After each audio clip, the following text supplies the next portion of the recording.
Okay, let's see what's going on Twitter right now. Splatoon NA.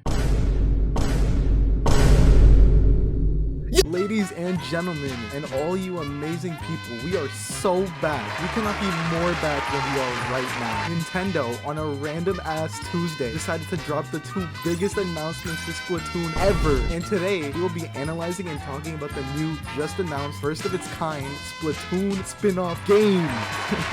So be sure to like and subscribe and do all that YouTube stuff, and let's get right into it, like right now. As you can tell, I am very excited. Okay, so Splatoon Raiders. And I'm gonna just say this right now, the game looks beautiful, man. Looking at the initial cutscene, you can already tell the models of Deepka and the pilot have higher polygon counts. As you can see, the eyes and eyelids have more depth on the pilot character here, clearly taking advantage of the Switch 2's hardware, which is awesome to see. I wonder if this spin-off will have a higher frame rate and resolution too, but here's hoping. I'm gonna assume if you're watching this video, that means you've already watched the trailer already, because I'll be jumping back and forth to different parts of this teaser to make things connect. Okay, so let's start with what presumably is the opening to the game. Essentially, what seems to be happening is that Deepka has chartered / bought / rented a helicopter to fly them out to this place called the Spiralite Islands to chase some rumor, or that's what Fry says at least. If this has anything to do with how they acted in Return of the Mammalians, they're probably here to chase a rumor of a big treasure or something, since they're self-proclaimed bandits apparently. The screen then flashes to a location near the beach of one of these islands. We'll skip this for now because there's a lot of these, so we'll look at them all together later. Big Man notes that the map they found on this island was in a basement. Whose basement? I don't know, man. Your guess is as good as mine. But I'd take a guess that they found it while looting or something. But it is interesting that it's mentioned. Maybe we'll get a prologue or cutscene before this helicopter flight. There's another clip that flashes of the island, and then we get a close-up of what I assume to be the map they found in the basement, or a different map annotated from the information from the basement map. Either way, it shows that the Spiralite Islands seem to be a bit off the coast of the mainland, so maybe it's close to the Splatlands? We also see a newspaper showing a blurry image of the islands. This seems to be the rumor Fry is talking about. It seems like a pretty big rumor if it's on the headlines of the newspapers. I tried deciphering what the large red text says above the image with the help of my friends, but all we got was gibberish. Maybe we didn't do it right though. The text seems to be sign script, but we weren't able to glean anything from it. But if you want to give it a shot and decipher it yourself, here you go. We then see a helicopter nearing the island. We can see some sort of spiral coming from the island, as well as some glowing thing in the center. After this, there's an overhead shot of the island, and there's a lot to go over here. Firstly, there's obviously the big glowing thing in the center, but there's also multiple islands surrounding this thing, and they seem to have different biomes or ecosystems on them. Toward the east, we can see islands with snow and ice. I'm fairly confident this is snow, but I guess it is possible it could be really white sand. Also, in the west, we can see some jungle islands, which look pretty dense with trees and nature. And lastly, in the north, we can see a really large island. This one seems to be pretty dead and devoid of life, since there's a lot of gray and brown. There's also what seems to be a large tower here near the top right of this island, but after looking further, my buddy Sten pointed out it actually looks to be a large spiral tree, similar to the one we see further in the trailer, which also seems to be a closer shot at the same island. It's also worth noting that there's several red pipes from what I can see that seem to be coming out from this island and going towards this glowing point, which begs the idea that this glowing thing may be something being powered or fed by some sort of substance through these pipes. This golden beam then explodes outward, and for a few frames we can actually see what's around it,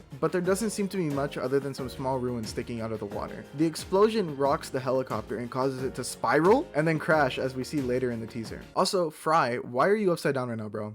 There is no reason to be doing all that. After this, the teaser just goes into quick 1 to 3 second shots with lots of info and stuff to talk about, so I hope you're ready for this. There's this scene with the sky and some jungle cliffs at the bottom of the screen, suggesting we're near the west side of the island from that previous clip. And this is further reinforced by the next clip, where we presumably see the home base for Deepka and our player character. This is a really large raft, and I assume this is where we'll be spending most of our time chatting with Deepka while trying to figure out how to leave the island and solve the mystery / rumor of what the heck is going on here. I'm going to get back to this raft later because there's a lot I have to say about it, but before I do that, I did notice this pink orb thing under this ramp here. I'm not sure if it's decorative or not, but it caught my eye, so I thought I'd mention it. If you know what this is, do point it out in the comments below. We then see Deepcut's new outfits for this spin-off, and I can't lie, they're all dripped the hell out, man. They kind of got that shit on. I'm gonna guess they'll help us while we find our way around the island, but mostly stay at home base to assist us however possible. Kinda like Callie, Marie, and Captain 3 in Return of the Mammalians. But I really hope they have some cooler purpose. Then,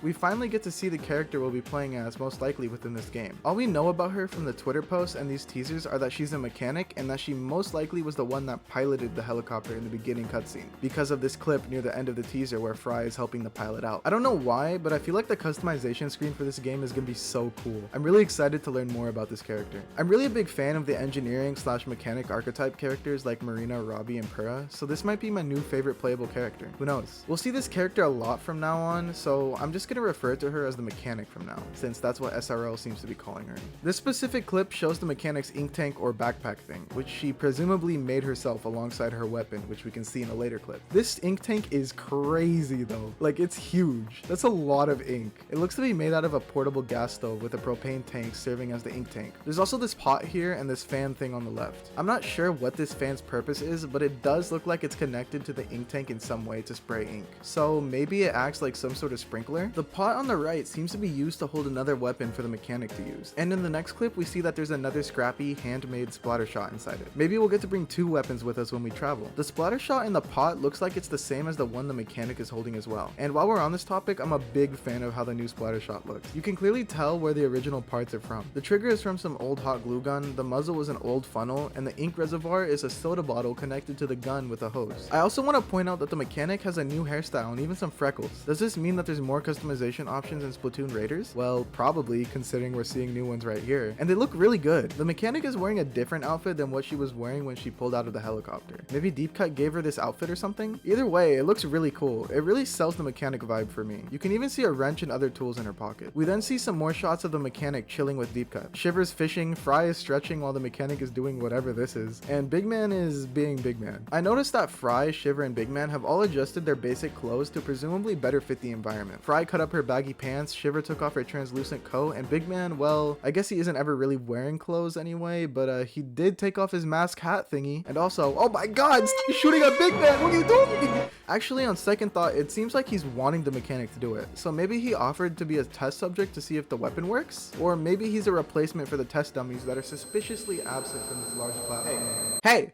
Wake up. We still got like 5 more minutes of this, man. Is the side order gameplay not enough? Maybe you need some salmon run gameplay? Or maybe some multiplayer gameplay? Actually, screw it. How about all of them at the same time? Actually, you know what? Yo, Mark, yo, get in here. I need more brain rot in my squid video. Okay, is this better? Oh my god, bro. This bit is so stupid. Anyway, but jokes aside, if you're this far into the video, you're probably enjoying the content. And it turns out that all 8 billion people on Earth are actually subscribed to me. Yup, that's right. You're the only one left. So if you're enjoying the analysis, do drop a like and a sub if you feel so inclined. I make all sorts of content around Splatoon, so if you like the funny squid game, you might want to stick around. Okay, anyways, sorry for the interruption. Back to the analysis. Also on this clip, we get a better look at the mechanic's ink tank, and the fan and pot have these blue light bulb things attached to them. It could be an indicator for ink, as they have a similar color as the mechanic's ink, so maybe they require ink to use? I also forgot to mention this thing hanging from the lower part of the ink tank. It kind of looks like one of the masks Deep Cut wears, so maybe it's a good luck charm or something similar from them? Now, the next few clips show off this robot looking thing, and it seems to be some sort of companion that travels with you on the Spiralite Island. Maybe it's made by the mechanic too? It looks like you might be able to get into it to pilot it, since there's this big glass window on the front. Or maybe you'll be able to ask one of the Deep Cut members to get in and pilot it for you to assist you in fights or whatever this thing is used for. My friend Sten also brought up the idea that you might be able to traverse between islands using this robot by walking on the seafloor. Maybe this is how you can return back to your raft by crawling to it in a fast travel segment where this crane picks you up and places you on the platform. Either way, I'm really liking having companions in these stories. First with Little Buddy, then Pearl and her drone, and now whatever this robot thing is. It's a really cool feature that adds a bunch more gameplay depth. In this scene, we can see the mechanic and robot companion walking somewhere. There's also this box in the background with some logo on it. It might just be some random trash, but it does look vaguely similar to the Grizzco logo,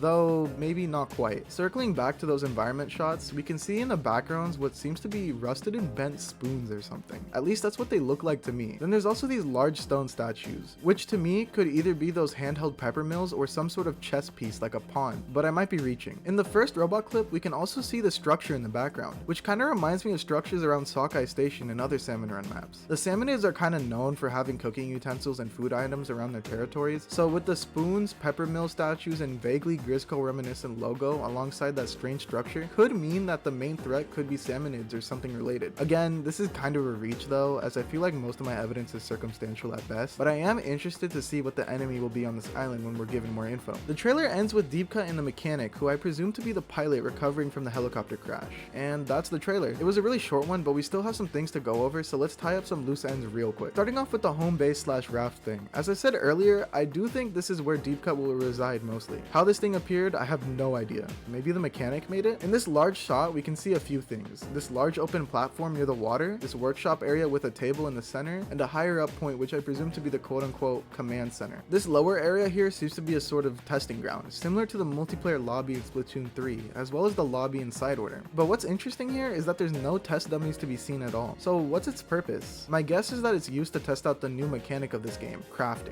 I say this because so far everything seems to be connected to a crafting mechanic being in this game. The main character is a mechanic and knows how to build things as shown by her weapons and ink tank. The workshop area could also be a place to upgrade and build new weapons as you find resources from the scrap piles on the island, with the open area used to test out your upgrades to yourself, your weapons, your ink tank, and your robot companion. And going back to the mechanic's handmade splatter shot, maybe our weapons might break and have some durability, and we'll need to find parts or something to repair them to make new weapons. Maybe we can carry more than one weapon because of this, hence why there's another splatter shot in that pot. And in a post on Twitter by Splatoon NA, we also get to see the front of the robot. It looks like it has arms that may be larger ink guns or maybe connecting points for other things that you might be able to attach, kind of like Minoru's construct from Tears of the Kingdom. Maybe you can craft different attachments? Maybe one of these attachments lets you grab rarer resources to craft items and weapons from the seafloor when you're crawling down there. Heck, I mean, even take a look at the game's name itself, Splatoon Raiders. Raiders! The gameplay loop might involve raiding the Spiralite Islands for parts and resources to build yourself up to take on the story and progress through more islands. They might even go further and just make this a full-fledged survival-like game, which could be insane. I honestly don't have much more to base this theory of mine off, so it's a bit weak, but I really think that's what they're going for here. They seem to be hinting at a new mechanic in this game, and I really do think that crafting is a thing that links everything we've seen so far together. It would all make sense. It also looks like each of these 3 locations on the raft will also be occupied by a different member. In this clip here, we can see that Shiver seems to be near the workshop area with the tools in the background. There's also this clip with some metal parts on the left, further reinforcing that. Big Man's outfit and the map in the background insinuates that he might be at the upper part of the raft, and I think this clip also confirms that, judging from the elevation. Maybe you can talk to him to travel to the island and he tells you about points of interest and how to progress the story. I feel like that would fit his character a lot. Fry seems to be in between Shiver and Big Man, as we can see a ramp here, but I can't really pinpoint her location. Also, going back to Big Man in that map, it looks like we might be starting on the west side of the island and making our way east, as noted by the red X. I'm gonna guess that white square is the home base. I've been hearing the sentiment that this game might be open world, and while I'm honestly hoping that's right, I feel like executing an open world Splatoon game would be really difficult. So I'm more leaning to the possibility of the game being semi-open world, sort of like Return of the Mammalians hub world of Alterna, but 10 to 20 times larger. Maybe each island is its own area, and by talking to Big Man you can travel between them. There's clearly a huge emphasis on spirals in this trailer. I mean, no duh, the setting of this game takes place at a place called the Spiralite Islands. But going back to this clip here, we can see this tree here whose trunk is spiraled. This tree actually looks to be the same one from this overhead shot here. The coconut trees on the island are also spiraled. Even the coconuts themselves are. This makes me think that the main villain and antagonist could have something to do with the spiraling. Or maybe someone is taking advantage of the spiraling properties of these islands to do something evil. And speaking of antagonists, there's one last clip to talk about. I'm not even sure what this thing is. I've tried brightening the image to see around it, but it really looks like an eye attached to a longer mass. I have no idea what this thing is, but it's clearly tied to what's going on this island. So we'll just have to find out for ourselves later. And with that, I think that's all I have to yap about for this teaser trailer. Hopefully they don't announce another trailer soon, because this was a 1-minute trailer and my script is like 10 pages long. But hey, when there's a new Splatoon trailer, you bet your ass I will be there to analyze the shit out of it. Also, if you want my thoughts on the 10.0 update, I'm really excited for the third kits. They're probably already out by the time you're watching this, but man, those Dewey Squelchers look so good, man. Actually, all of the weapons look amazing. And the addition of Urchin Underpass is really nice. Good thing I saved all my Sheldon licenses though. Rest in peace to all those that gambled theirs. But anyway, thanks so much for watching. Are you hyped for Splatoon Raiders? I definitely am, and will definitely be looking forward to new info about it with much gratitude. Be sure to like and subscribe if you enjoyed the video, and I'll catch you all next time. Peace.